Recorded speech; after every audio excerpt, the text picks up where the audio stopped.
What is going on, everyone? I'm Robert Mraz. And this is Vina Mraz. And this is CV Hustle, the podcast dedicated to support and inform local entrepreneurship here in our Coachella Valley.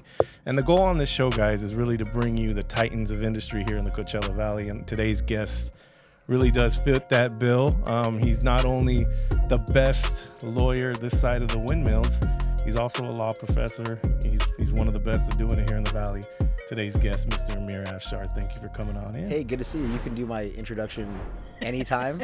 Like big titan of industry. I like that one. Hey, I know. We was like, yeah. We do it big here. We do it big. 5'5", not often I get titan of anything. Titan of industry. Let's do it. Let's do it. Titan of industry. That's From right. now on, you heard it. Titan That's of right. Industry. You've kept us out of a lot of trouble. you And that's earned it. That's no easy task with this one right here. And you have a lot of my money. Yeah, I well, want- I I don't want it know. back, but I don't. I think I should have more of it, frankly. Yeah. No, you're awesome. We love it. Okay. So we've been trying to get you to come down here, and in fact, I feel like you should autograph my arm or something. Like, yes, he's here, right? I mean, it is a local celebrity sighting today. I don't know about that. I might have had a couple feet in the social media fire earlier than maybe most people, let's just say. And the funny thing is now I'm not doing nearly as much of it as I used to be doing. And so a lot of people ask me, hey, what's going on, or why aren't you doing it now?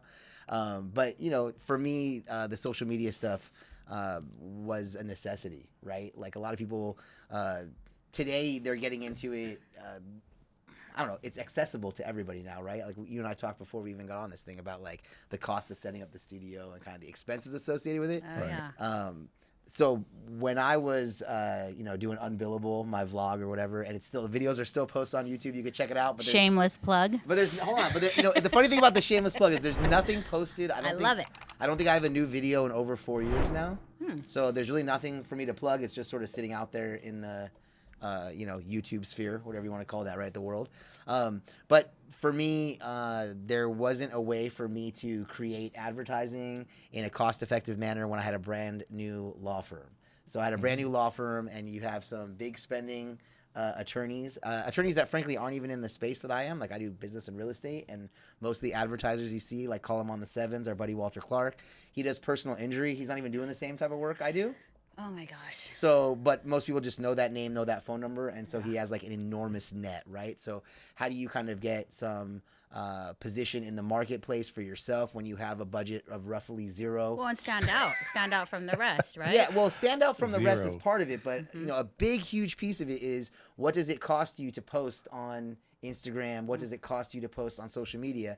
And quite frankly, there's a lot of eyes there, right? Oh, yeah. So if you can't afford to do the traditional newspaper, you can't afford to do the traditional television ad, billboard, those are things out here, right? At least the internet. And again, I'm not talking today. It's obvious a little bit, but back then, I got a lot of like, you're crazy for doing this stuff. Right. But the idea, frankly, I used to watch a lot of Gary Vee.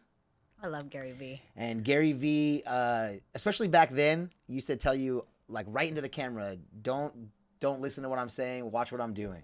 Yeah. And I was like, okay, I could listen, I can hear that, I could do that. And so I'm a creative person. The law practice is not very creative. I need a way to advertise myself, and sort of an idea was born that I would just do kind of a Gary Vee style vlog. Shout out to Gary Vee if he's listening.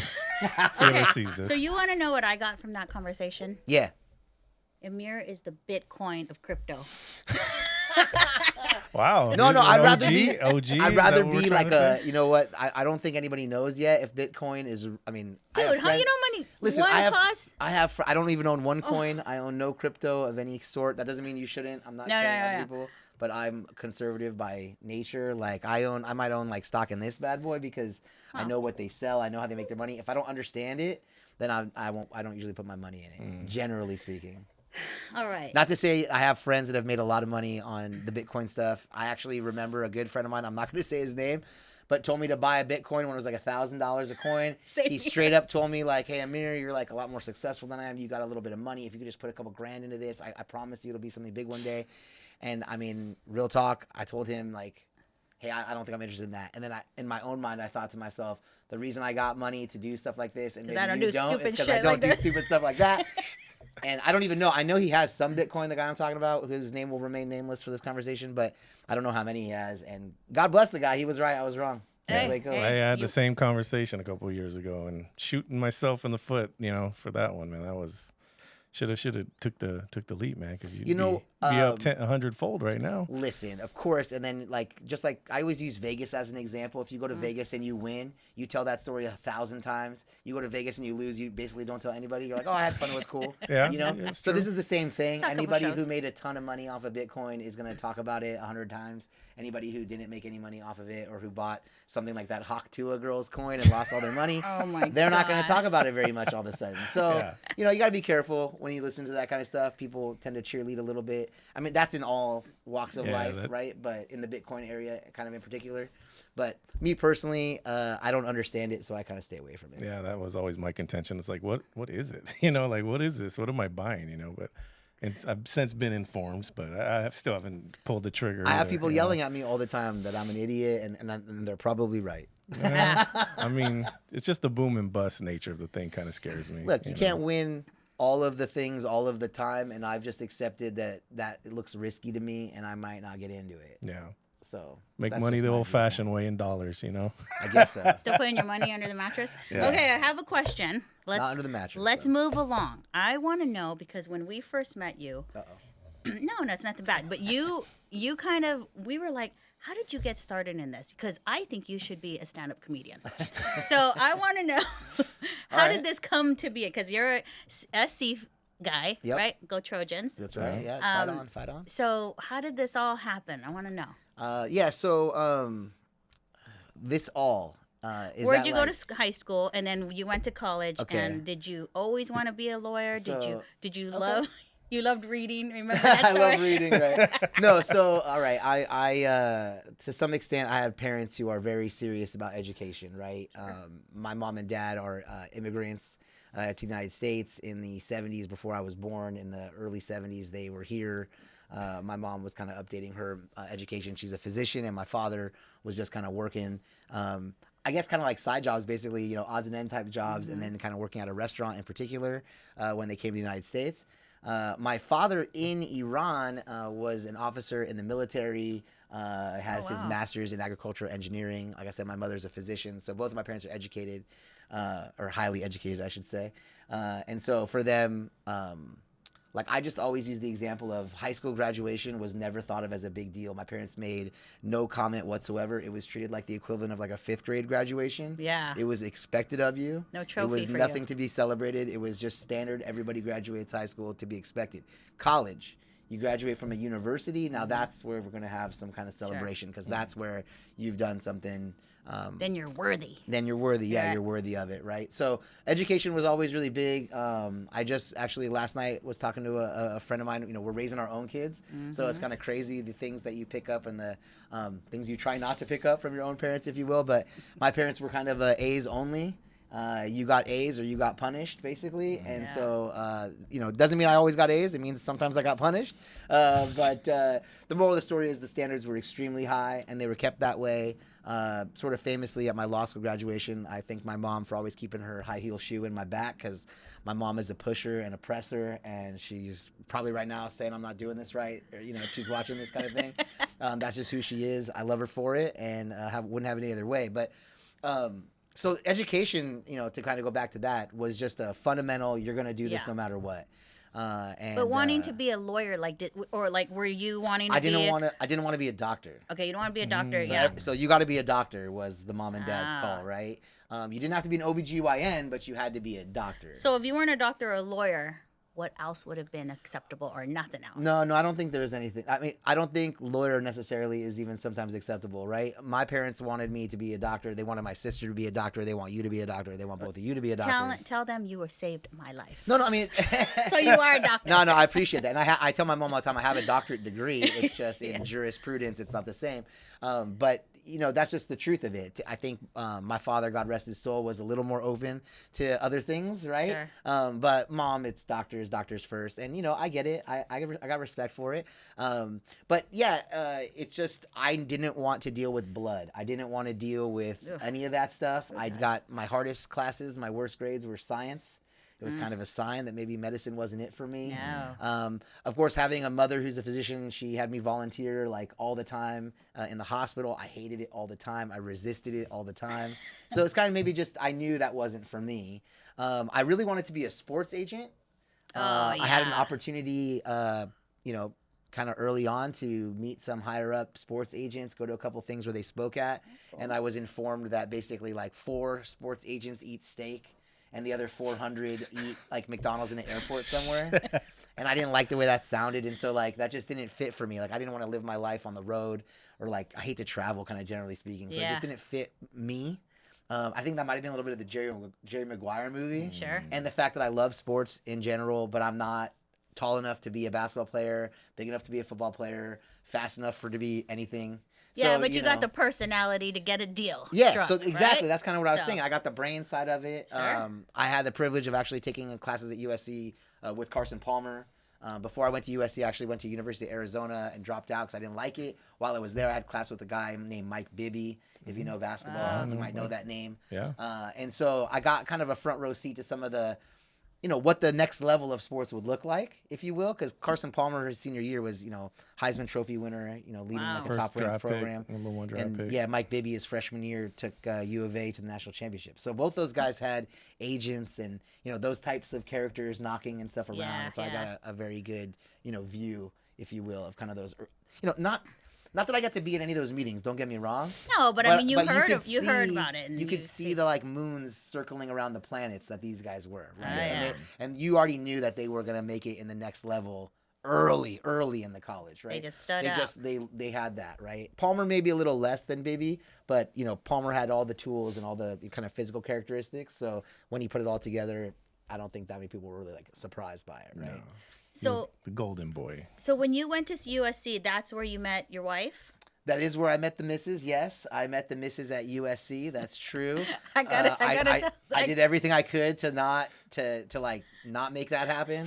Bullshit. You told me that you were like, I'm gonna put a ring on it as soon as I can, so she can't rig it. Well, okay, so there's two sides. Get her under of this, right? contract. Yeah, get her under contract, sign her. So Sign here. there's two sides of this, right? Like it's one of those things, and most men will agree, but not admit it. It's like you chase this person, you chase this Sure. woman because you're really into her, you like her, you know, beautiful, great personality. Sure. You kind of see motherly qualities. Like that's the next level in my opinion. That's what I maybe thought with her might be the thing. I don't think I'm supposed to reference that hand symbol. But you see these kind of positive qualities and you chase them, but like you kind of feel too young to get married. So the next thing you know, it's like, I like to use the phrase, I chased her till she caught me. Right? Like I really pursued her, but then in the end I was like almost trying to resist getting married. I was like, I'm not, Oh, it you sounds know, like somebody I'm else not done I with know. law school. I'm not, you know, I don't know if we should be like, We're we've been too together for young, we're Levy. too young. Like Yeah. there's all these other girls that I haven't need a chance at the title, right? So, you know, that kind of thing. I still got my running shoes on. I really hope she's not watching any of this right now. Nobody will see this. Yeah, no one will see Yeah. this, right? So, but no, I mean, I had no plans to meet like, you know, anything long term at college, but you know, it was all about. Let me go back a little bit. So I went to University of Arizona. I hated it. I dropped out. I went to a junior college, Harbor College, took a double load, got into USC, Oh, wow. and then it was like no messing around. I kind of felt like straight disrespect when I didn't get into USC out of high school. Like I had all the requirements on paper to get in, and then I didn't get in, and I kind of took it on the chin. I was one of those kids, high school senior year, wearing USC gear. I was so sure I was going, right? And so it just was a real blow to like the personal... The ego, of course. Yeah, the ego and just who you are, right? Next Yeah. thing you know, I'm at U of A. I'm trying to rep the U of A, get into it. Like, okay, I like Arizona. This is cool. And I just couldn't do it. And then it came to like, sports to come back to, right? Next thing you know, it's like I hear that we're going to play USC at something. And I'm like, oh, I'm supposed to like root against USC now? That's going to be tough. And then, to be honest, there was a couple days in a row where I just really didn't feel comfortable there. I didn't really like it. Martin Luther King didn't have a holiday in the state of Arizona in 1996. That's They right. adopted it. And I just felt like this wasn't the spot for me. It just didn't feel right. I missed LA. I was, I'm a kid born and raised, like not born, but raised in the South Bay, Torrance, Lomita, all the way to Palos Verdes. That's where I went to high school, Palos Verdes Peninsula. What up?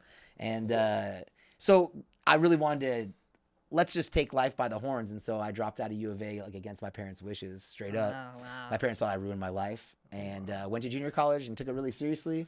Got into USC, got straight A's, so there wasn't gonna be like a question for the transfer. Nice. And then when I got to USC, I took it super seriously because I didn't want to do the same thing for law school, right? It's like I knew I wanted to go to law school, so let's get really good grades.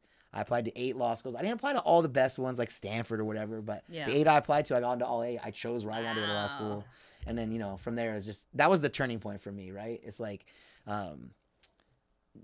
I worked really hard. I thought I could achieve this thing. I applied. I thought for sure they would want me. Who wouldn't want me? And then to get rejected, that was a real wake-up call. Like, I'm never letting that happen again. Oh, I love it. It's the fuel that burns, right? It's like, Look, every villain has a story, right? That's right. I say it straight out, right? Like, right. every villain has that story, or, you could say hero too, right? Every superhero has that, like, background story. And for me, it really was. The day I got rejected from USC, I sat at the mailbox for 4 hours. I didn't come back inside the house. I didn't even want, I actually, technically, my mom and dad, I get a little, when I talk about this, but my parents I never told them I didn't get in. I actually never ever said that to them. I just never, like, my sister is 7 years older than me, so she started asking me like, hey, whatever happened to your USC application? And I would just tell her, hey, just drop it. you're like, shut it. But I never actually verbally told my parents I didn't get in.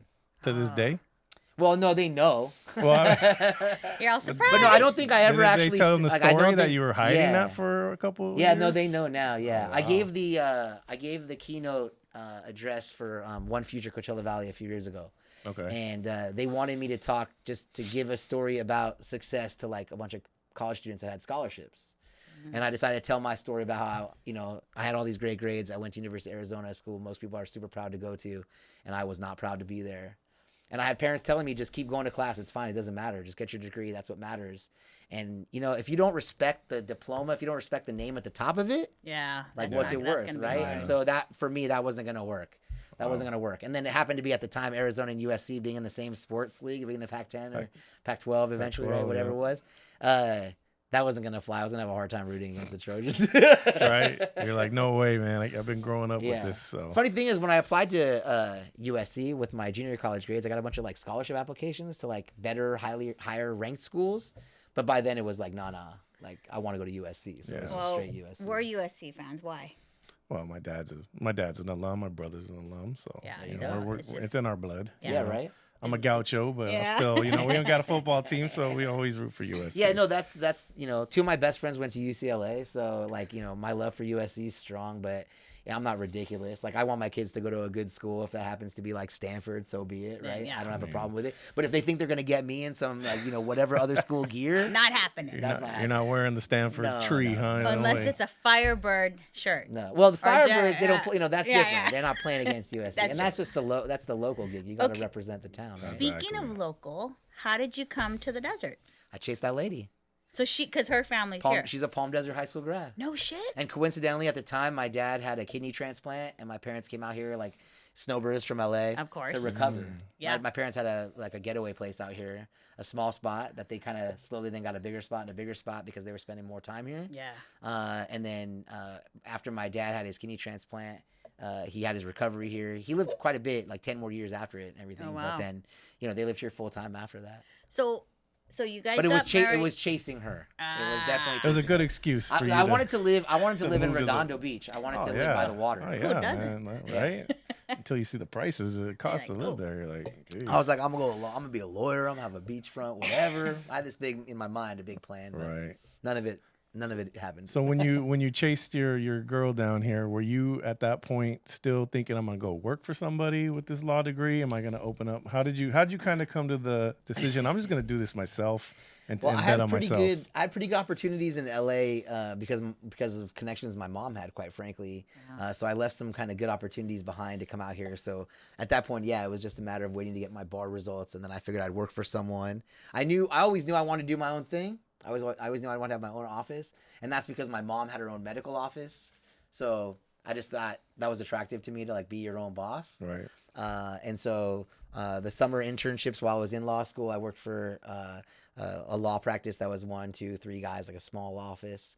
I always kind of kept it in small offices. And when I came out here, I got a job at a small office. So part of that was because I figured I could kind of pick and choose the good qualities. Right. The high spots, as I was going to say, right? Where the money is, right? Well, not just where the money is, but how to treat people, like how to okay. treat clients, how to treat staff. Like, I just think when you're a 500-person law firm, you don't necessarily have to know everybody's name, right? But when you're, 3 guys, you definitely need to know everybody or whatever, right? Or even now, it's just me and Marlene. So, Marlene and I. So when you took that job with those guys, were you doing the same type of law? Or can a lawyer... right? You have to kind of choose a lane, don't you? Yeah, I mean, when you come out of law school, you could generally speaking, that's where you choose your lane. But if at any moment you want to hit the turn signal and shift, like you don't have to do anything to do that. You just have to say you're doing this now or whatever, right? Those guys, so in my internships, like in law school, I worked for a very well-known medical malpractice attorney. It's kind of funny because my mom's like, what the?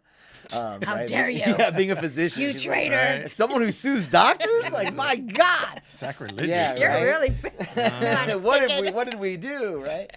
But so that was just a good opportunity, if you will. And then out here, again, I wanted to get in the courtroom. I didn't want to do criminal law. I had a very good internship in the LA DA's office prosecuting preliminary hearings, and that was enough to make me realize I didn't want to do the criminal stuff. When I came out here, I was still interviewing at like the Riverside DA's office, but they had a change of the main DA from Grover Trask to Rod Pacheco. I didn't really like Rod Pacheco that much. No disrespect, just I was young, didn't know much about him. What I knew about him wasn't the same as the guy who was leaving, who I did kind of like. Sure. And so I tried to turn to the private sector. And then I was told, like, hey, try to go into something that you're actually interested in instead of chasing the courtroom. Like, almost most arenas of law will get to the courtroom. It's just a matter of what you're interested in. And I was interested in real estate. I mean, I'd seen people kind of buy and sell, invest, things like that. I've been exposed to it a little bit. And so I thought real estate would be cool. And then the law firm, Rover Law Firm, I don't have a problem saying the name. Shout out Mike and Steven. I think Steven's in Texas now, but Mike's still around working at the Burger Foundation. He's on the board over there. Oh, yeah. So shout out to Mike especially, giving me my first shot. No disrespect. I got a lot of love from Mike.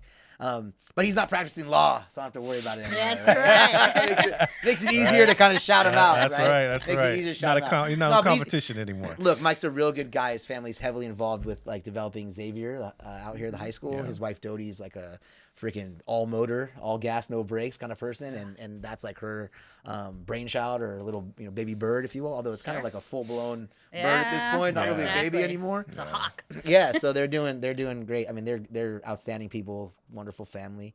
But he gave me my first shot, and it worked out well. So he did real estate? He did real estate and construction. He's a contractor who had a law degree, and so he did construction mostly.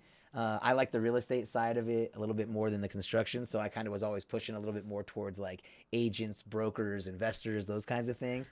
And a lot of that has to do with construction as well. Yeah. So they did fit together, and so his firm was mostly like construction and business. And then when I eventually opened my own law firm, 16 plus years ago. Wow, it's kind of fun to say, right? 16 years. Yeah. I did real estate business, and then as I say, the business of real estate is construction. So I still do construction too. Wow. Okay. So I have a question. Is there like a couple of real estate cases that kind of stick out, and like, can you share some experience? Some wacky stories, I'm sure Give you us got. the juice. I mean, you can't get too detailed. You But know, there's got to be I don't- some that kind of. I don't know, not necessarily. Let's say it's not all real estate related. There was a case I had nothing to do with that I found really interesting, which was a realtor who was taking his lady back to the open house. Like he was the listing agent for the home. Sure. And he didn't know there were cameras inside, and he was taking his own personal lady back to the flop house or whatever. But it's not a flop house; it's a listing. Right? Yeah. So, with cameras. So again, that wasn't local. I don't want to put anyone on blast. I mean, that kind of stuff might have happened, but this story I'm telling is not anybody local. Oh my gosh. So it's just a story I heard that was crazy. Locally though, I have found myself in a couple kind of crazy, I didn't go to that day of law school kind of events. Yeah. I've dealt with, let's just say, indiscretions outside of the marriage that have led to certain maneuvers by people. I don't know if you're catching what I'm putting down, but yeah, for sure. For you know. sure. So it's just there's a lot of things, and most of the ones you want me to tell you about, I can't really talk about. Right? No, but I mean, Can't get the good stuff. You see, I'm like crossing my arms, the body language. why is are all you tight. shrinking? Little Getting all shrinking tight, violet over getting all here. tight, That's right. No, but I mean, like, so what would somebody call you for typically for a real estate issue? You know, it's just problems. I mean, it's just anything. If you're trying to buy a piece of real estate and you feel like it's not closing on time, you don't have a good understanding of what the paperwork says. I mean, your agent should be explaining that to you. But if you feel like your agent isn't, the next level is someone tough. like me. The difference between an attorney and an agent is an agent gets paid at the closing. So a good agent wants you to get the home or property that you want. A bad agent wants the deal to close so that they get their commission. Right. The lawyer, as the agents love to point out, gets paid whether the deal closes or not. True. So I don't have a dog in that race. If this is a good deal for you, I'll tell you. If it's a bad deal for you, I'll tell you. Right. Either way, the attorney, so to speak, gets paid. So you get kind of a unbiased viewpoint from the lawyer. Whereas again, if you have a good agent, because there are a lot of good agents out there, you'll also get an unbiased viewpoint from your agent. However, occasionally there are some agents who put their own self-interest first. And again, the bad apple kind of is the one everybody talks about, right? Well, and I think too, we've used you for and like landlord stuff. Sure. And that's kind of, you know, and I'm just like, he's too smart for this stuff, but I don't want to deal with this. So I don't- and we don't want to deal I with don't this do particular any- tenant. I don't right? do any eviction stuff, but I do write up the leases. You know, I mean, lot line disputes happen all the time. Like, is this block wall in the right place or the wrong place? Yeah. Somebody cut down my tree. Like, those kinds of things are kind of crazy because trees in California, believe it or not, are very protected.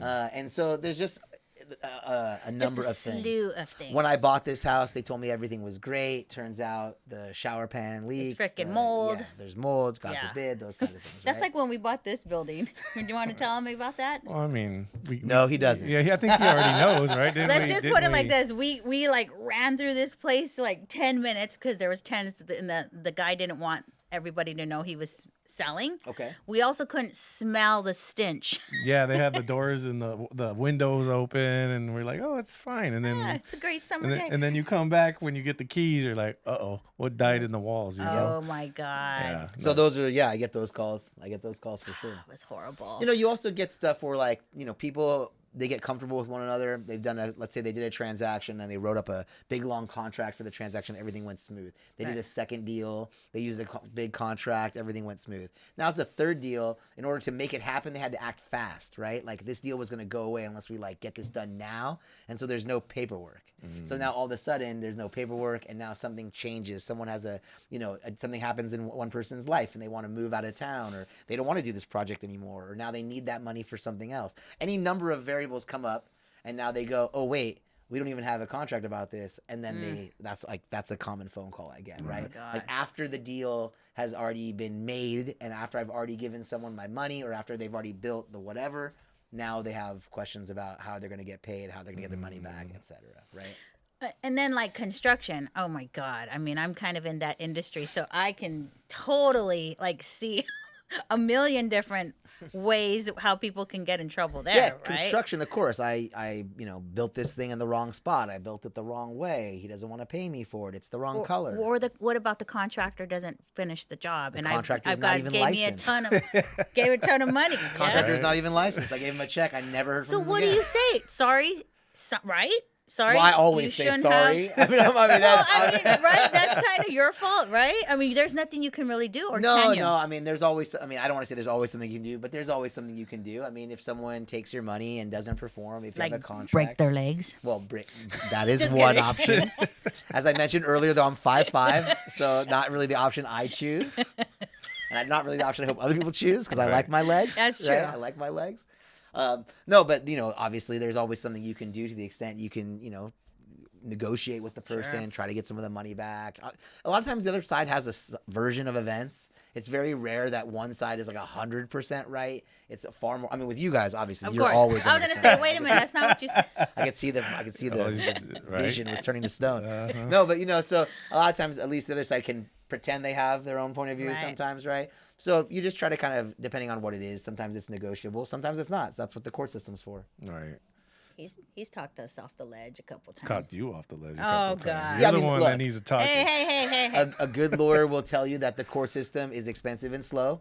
It's a nuclear option. It should be a last resort, not a Yeah. first idea. Absolutely. And I'm like, Absolutely. Yeah, and you got that spice. So you're like, Yeah. I'm gonna wring his neck, or we're gonna sue him. I'm like, well, between those choices, let's sue him. Yeah, that's the better of the two. So you've been doing this 16 years. One thing that you've kind of gotten in, I don't know how long you've been doing this, but you've been now teaching law at the local university. Tell us a little bit about that and How how did that that came. come Yeah, how about? that Yeah, came so out. I've been practicing 20 years, believe it or not, right? Wow. Check the gray You don't hairs. look that. Yeah, you don't Yeah. look that old to be 20 Yo, years. come on. I do. I appreciate that. Yeah, I do.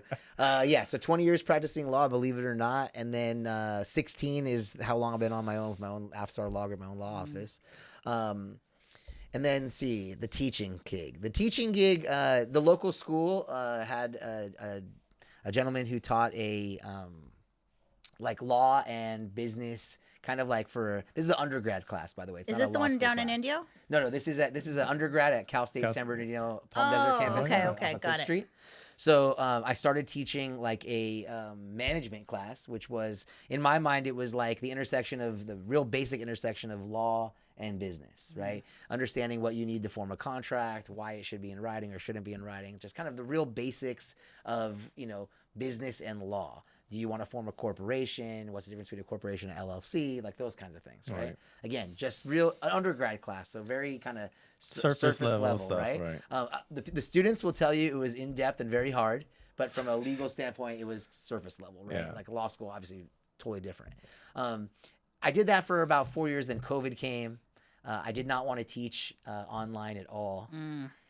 Not only did I teach a class online, but I taught a class to all English as my second language students from, I believe, China. Oh, wow. And I believe they were like living in China. Like it was foreign wow. exchange students who didn't come because of COVID. Ah, And that wow. was impossibly difficult. I referred at one point to Donald Trump as like, this is, not presidential Donald Trump, like a business owner. Yeah. Right. And I said something about him firing an employee. And without me even realizing it, half the students took that phrase to mean pulling out a gun and shooting the employee. Oh, wow. And it's not because it's just a breakdown in the language, Sure. right? Mixed with this, the idea of what they think America is, right? Yeah. Just guns and cowboys, Yeah. right? So like, Yeah. so for that reason, I didn't, after that, I was like, okay, no mas, that's enough for me. I stopped teaching for a few years. This year, the same gentleman named Mike Stoll, who was the head of the management department, is now the head of the entrepreneurship program. And he asked me to come back and teach sort of like a small business, how to start. It's like an entrepreneur's version as opposed. So it's not a lot of law really in this class, but it's mostly like how to start and build, or what you should be aware of when you start and build a small business. Oh, that's awesome, man. Yeah, it's great. It's only like 12 students, maybe 8 show up. Come on, step up. Yeah. But yeah, You're paying so, for it. they're- You might as well show up. Get they're with paying. it. That's right. They're paying for it, right? But yeah, so it's all about kind of building how to build, or whether you should or shouldn't build. I think a lot of people, going back to the kind of the Gary Vee thing earlier, there's a lot of hype about starting your own business and building your own business. A lot of businesses fail. It's not for everybody. So I think part of like this class is kind of giving people a idea of what it takes to actually start and build a business. Like if you're wonderful at baking pies, this is actually the example in the textbook. If you're wonderful at baking pies, all your friends tell you, oh, you should bake pies. Then there's like a potluck at work, so you bake a pie for it. Everyone there's like, oh, who made this pie? I would pay $10 for a slice of this pie. That just means you're good at baking pies. That doesn't mean you are good at the business of owning a bakery that sells pies. You don't know necessarily where to put that place, where the location should be. You don't know how to market it, what colors it should be, how much a pie should cost, how many you should make, where to buy ingredients to build in bulk. I mean, there's a lot of things to being a business. What about employees, setting schedules, right? Insurance. Do you even need insurance for a pie Frickin' shop? payroll. Payroll. Oh, yeah, of course, payroll. What am I thinking sitting here? There's all these things that go into it. But like the vast majority of people are like, oh, everybody says I'm good at making pies.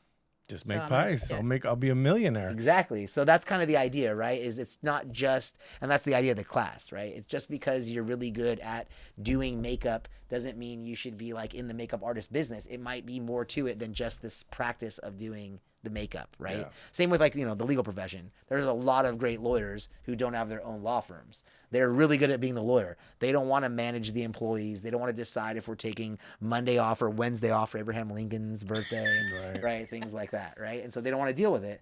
And hey, more power to them. I get that. There's a lot of lawyers who just want to do the law job and go home. That's true. It's definitely a skill set to be running a business. Yeah. I don't care what business it is. There's a difference. There's a big time difference. There's a big difference between the salesperson at Tile Designs, right? And what if it's an employee who's just a salesman, and what you're doing every day. Ugh, Right? banging my head against the wall. Okay, so then did the educational part of you going and teaching classes, is that, I know you do like public speaking, how did that come about, and are you getting paid for it now? This is, I mean, it's for fun. It's like the legal job is like vicious and mean. There's a lot of arguing and fighting, and I'm not all vicious, all mean all the time, believe it or not. And so these are, in my mind, these are me finding creative outlets for the majority of my personality, which is not a litigator, right? The job is one piece of who I am. For most people, it's like the major piece of who they are. I think maybe I'm happy as an attorney because it's not the major piece of who I am. That's true. It is how I make my money. It's what I do for a living. I'm happy to offer advice and help people out when I can and do things like this. But no, I mean, the speaking stuff is just basically for fun. I referenced the one future Coachella Valley gig. There was no payment or anything for that. I didn't even ask, you know. But what are you speaking about? Usually it's what am I speaking about right now? My experience, how I got to where I am. So I'm not going to get billed for this? Oh no, you're getting billed. Ah, shit. No, you're not getting billed for this. You're not getting Got billed that for on this, tape. right? But if all of a sudden you start firing off questions about like, you know, your business and Right. how do I get paid on this What would you do project, about- and all of a sudden the cameras turn off and you're taking notes and stuff, like, yeah, it's going to be a little bit different, right? Yeah, sure.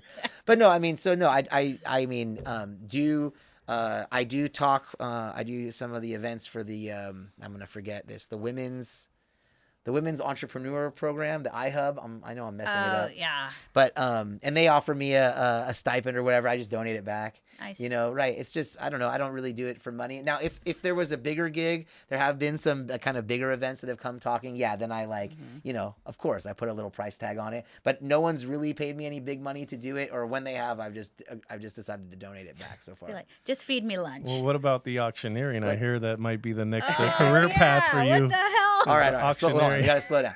The teaching gig, I do get paid for the professor gig, but I make less money. One new client retainer, Yeah. just the initial retainer deposit is larger than what I make for a whole semester of teaching that one class. Wow. So that is not, you know, Yeah, it's that's just- not. It's just. It's a like, drop in I'm the giving. bucket, though. It's not. You know what? I feel like on one part I'm like giving No, back. and it's giving back for But sure. on another way, they give back to me. Like it kind of does keep me young and stuff. Keeps like. Oh, Like yeah. when my kids talk about like Some hip whatever, words. the Riz or whatever, like they know Daddy's the Rizzler, they know what's up, right? Like that's just the way it is, right? Bro. So yeah. What's up, bro? No, bro's our word. Yeah. Like I never called anything bad Ohio. Like What my is kids Mason's- straight up what use is- Ohio to mean like that's bad. What does Mason say? They got way too Ty? many. I can't keep up. I don't know. Who cares? All But I know is that's cap probably. Oh, yeah, it's Yeah, yeah, cap, cap. no cap, Yeah. whatever. Yeah. And the funny thing is, cap is a 3-letter word for a 3-letter word, Yeah. which is lie. Yeah. yeah, it's so just it's not like ridiculous. it's shortened. Yeah, and it's not like when you said like no lie. No lie didn't sound like bad. Like you just said no lie. Now it's like no cap. Anyways, whatever. See the gray hairs. There's Yeah, another, I mean- there's New another one generation, poking out. what do you Same know? generation. There's Our another one generation's poking always out. better than the others, That's right? right. We can be the old man on the line now and tell these kids they don't know. Yeah, nothing. it keeps me young for the auctions, right? That's where, right. That's where you're going next. What are you auctioning? Okay, so the schools have auctions to raise money for the schools, and I'm the auctioneer because that lovely lady I chased. The elementary oh, yeah, school. she's part of that. The elementary school had a guy that was an actual auctioneer for a living. And I think it was his grandson was a student at the elementary school. Ah. And he was awesome. He was an actual auctioneer, like 100% for a living auctioneer. And then his family moved, I think, to Arizona, but they moved out of state, out of the area. And then the next year they had like someone from, I don't remember exactly where, be the auctioneer, but it just wasn't the same vibe. It wasn't someone who was upbeat. It was just kind of like hey, come on, we're raising money for kids. But it had like a little bit of a stiff delivery. I wasn't there, so I don't really know exactly. But at an event afterwards that my lovely wife attended, it's my understanding that she kind of said, oh, my husband could do that. And then no one told me about it until it was so close to the event that I wouldn't feel like I could back out without being a Right. complete jerk. Oh, wow. And so next thing I know, I mean, like this, right? If you're watching this to try to get some knowledge, right? I went to YouTube, like how to be an auctioneer kind of thing. I started to auction off eggs to my kids in the morning. I would tell them, just say you want more, even I know you don't want 9 eggs, Right. but I need you to keep it Oh going. my gosh. So I got 1 egg, I need 2 eggs, that kind of thing. And so I started doing that, and then started for Washington Charter, the local elementary yeah. school. My kids were students there. And so then it went really well. Did it the next year. By the way, went really well.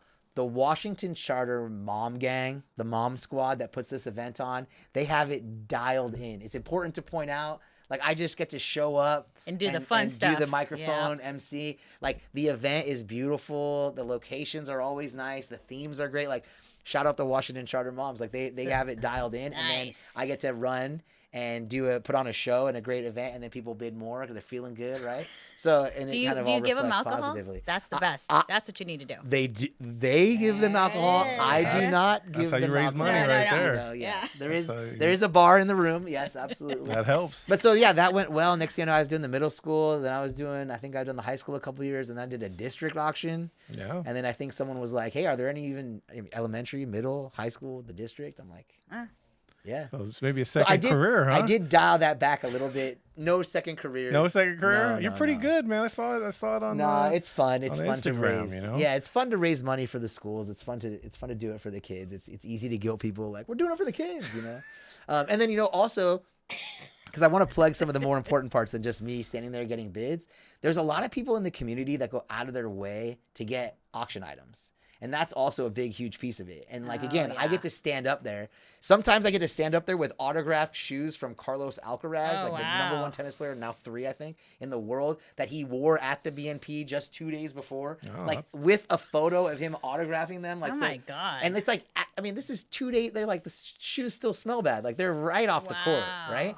And that's because there are people who are going out and making that happen, right? Absolutely. There's also like trips. There's incredible trips to like New York to see like a Broadway show, or like even braces for your kids' teeth, right? Oh my gosh. And these things are donated by like local businesses and other supporters. And again, I get a lot of credit because I get to stand there and auction them off. But if it wasn't for those people going and collecting these great items, then there wouldn't be anything for me to have people bid on, right? So I think it's important that, you know, I'm just the singer without this band back here, right? I need this band back here. Right? I love it. You're just the diva on the mic. Well, look, Kendrick Lamar at the Super Bowl, right? He's just a rapper that, generally speaking, stands in one spot. Yeah. If it's not for all those other people, you know, on the red, white, and blue, I don't know how exciting that performance is. But those bell bottoms were pretty fucking dope. Look, on him, liked it.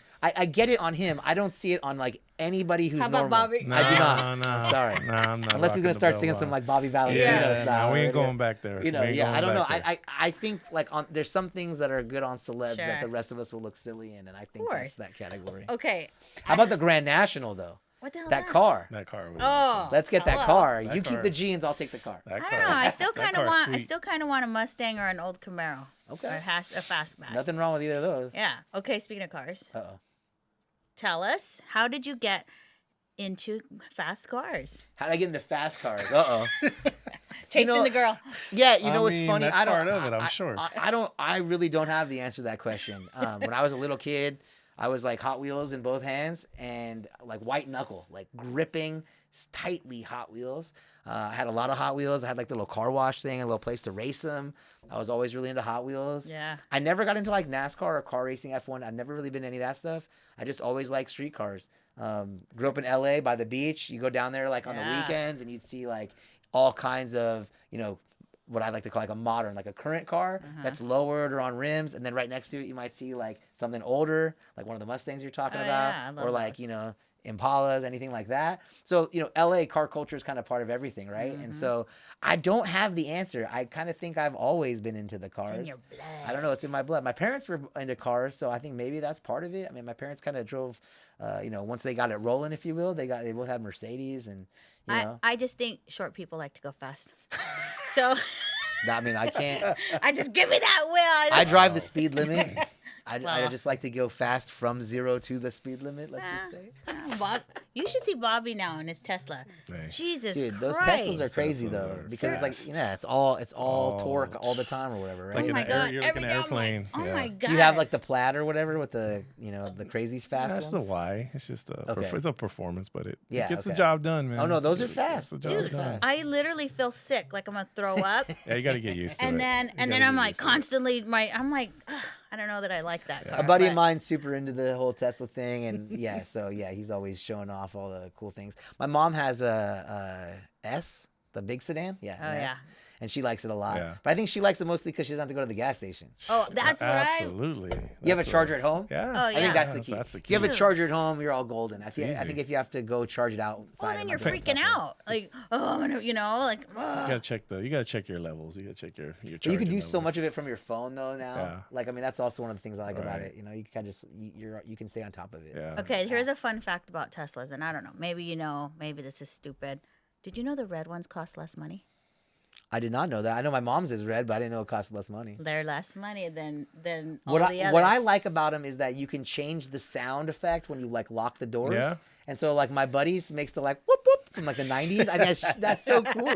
Every time he does it, I like laugh. I like get a kick out of it. And you can every change the time. horn. You can change the horn. Yeah, There's all I've heard it kinds of- fart. You know, Yeah, you there's can all move Oh, around kinds yeah. of fart and stupid stuff. settings. Yeah. That's I like all the little light shows and stuff it does too. Have you seen the EVs out of China that are banned? I've seen some of the videos. Now, Yeah. those things are looking ridiculous. I'd like to man. know why they're banned. You know why they're banned, because they'll destroy the EV market here if Yeah, they were hello. released. Because You know, they're but- like $10,000 and they're better. Yeah, I mean, I get that, but generally speaking, the United States is all about competition. So at some point, if we let them in here, I got a feeling that things will instantly You would compete think. down or You something. would think. I don't know. I don't know. It's a bad sign whenever we keep competition out. I think that's kind of a bad sign. Yeah. What happened to But- free trade, man? What happened to free Oh, trade? free trade! Now we're going a whole different route. The politics. We won't do that. We don't want any of that Yeah. smoke in this Let's show. keep it We don't want that many Yeah, views. yeah, We don't wanna- want that many yeah, views. We don't want that many Nah, comments. we don't want the bots You don't coming want after that us. many comments, right? So we always like to kind of get your advice to kids that maybe are in high school or college, and they're thinking about, hey, maybe law. I'm good at. I think I want to go into law. I want to go to law school. What advice would you give to somebody that's kind of thinking about getting into the profession? Okay, so the number one advice I give is if somebody tells you that you're good at arguing or that you argue a lot, that you should go to law school. That's not it. That's That not is it. Really? No, That's it's not a it. prereq. It's reading. No, it's not it. It's not it. It's just because arguing is a tiny, tiny part of our job. It's a big piece of what we do in law TV shows, right? But if you notice, there's no law reality show. It's because the reality of the law game is not what the like TV show of the law game is, right? Like those of you who love Suits, the entire premise of the show is like illegal, right? There's a guy who doesn't have a law degree, but he has a great memory and he's practicing law. Illegal in so many ways. Never Right? happening. Doesn't mean it's not a good show. Not trying to knock the show. Just saying it's just not realistic to the real world or whatever, right? So I mean, I don't know. Let's see. Well, we can take it another way. What are the pros and cons, if there is? Well, no. So let me go back. So let me at least double up. If I'm going to say that you shouldn't be argumentative, then what should you be good at? Problem solving, right? Empathy, especially if you have two friends that are like in an argument about something. Can you step in the middle and help them put that problem to bed, right? I had a nice sweatshirt and my buddy spilled his beer on it and ruined the sweatshirt. You know, he doesn't care, didn't say he was sorry, whatever. And now I'm mad about it. Go to the friend, hey, you didn't even say you're sorry. It was a party, relax. Who needs to apologize? Let it go. And now these guys aren't talking or something. Can you insert yourself in the middle without making either of them hate you necessarily? Which is And a get skill. them to put their beef to rest. And obviously I used like a silly example of that, but like imagine one friend loaned another friend like $1,000. Oh, yeah. And then the second friend hasn't paid it back, but went out and bought, some Louis Vuitton sneakers or something, right? So now that friend who's like, where's my $1,000? They're in your sneakers or whatever. Yeah. So that kind of thing. Can you insert yourself in there and diffuse that and help them put that problem to bed? Now, that doesn't mean you're going to be an excellent lawyer, but I think that's a better sign of a high quality attorney than I like to argue all the time. Okay, so it's funny that you said that because when I think of a lawyer, I don't necessarily think of empathy. You know what I mean? So that's kind of interesting to hear. But like from that viewpoint, yeah, I guess so. You don't think of it because you've been trained, and most lawyers like to use the idea that fear to sell legal services.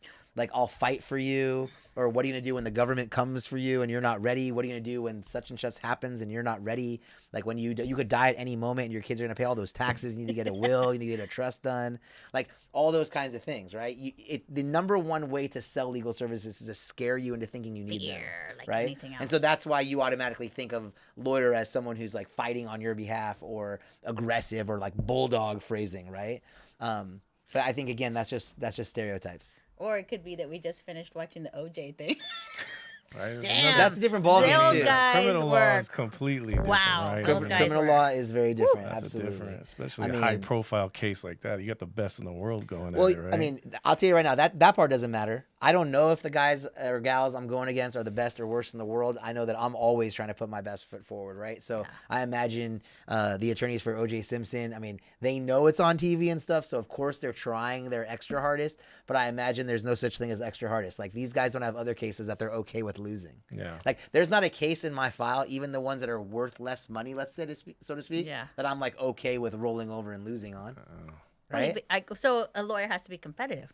It's not about Right? being competitive. If I know I have a losing, think about poker, right? Okay. If I have a crappy, hand. if I have a losing hand, the longer I stay in, I'm not doing anything smart. That's dumb.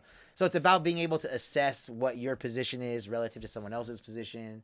You know, there's you want me to sound really smart, we'll use the phrase BATNA. You have to always remember what your BATNA is, the best alternative to a negotiated agreement, right? So if I can negotiate with you and reach an agreement, okay, that's right on the surface. If I can't, what are my options?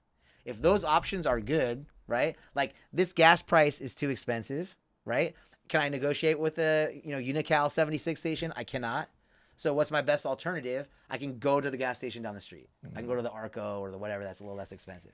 Now, if I have no gas, like none, and I can't make it to the next gas station, my best alternative is to run out of gas halfway to the next gas station. And then push. Then I might as well pay this gas. You see what I mean? So it's Yeah. all about knowing your position and where you are relative to your alternatives. Absolutely. Okay, so how do you do that when you have an argument with your wife? Are you using the BATNA approach? I What mean, you it do- could when work, you right? argue with you, when you.